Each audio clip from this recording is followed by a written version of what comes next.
Amai Jilimba. Mafata vazodziwa vamwari.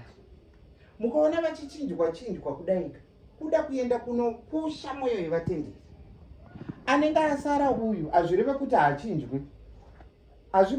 Vakawanda mafata vamwe anoenda kunze kwenyika vamwe kupi. Kukusha moyo yedu tichigogodzwa iyi. Pedu kapa agarisa. Aiwa, mukati agarisa hazvina basa. Agarisa. Vamwe vanongotaka ngoti zvizuva akutochinjwa. Isi aichidawo mabrendi nyuka na. Imimi ndimi munokonzeresa futi. Imimi yemi vatenderi.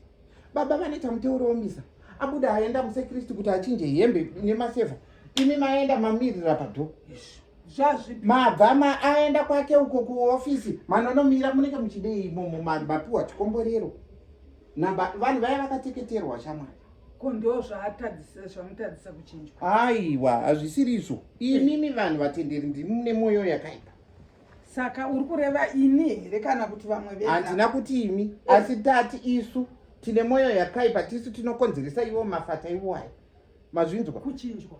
Sekuru vanenge vakatogara vatozvironga kudhara. Saka isusu vatenderi hati tinenge takutoti ipapa handiti ndimuri kutotaura kuti kosei asingabvi.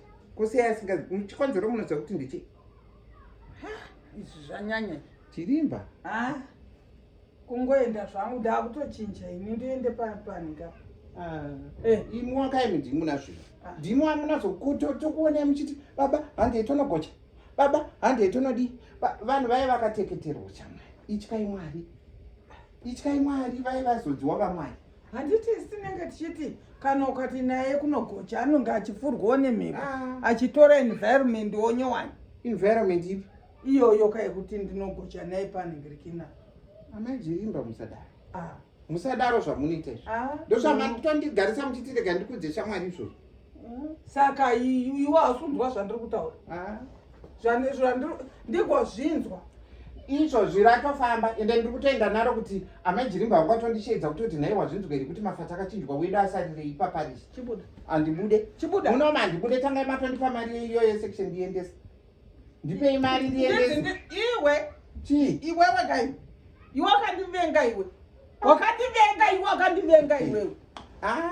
Imamu mbonamata kwazvo. Aiwa. Chigara imomo. Ngaribude.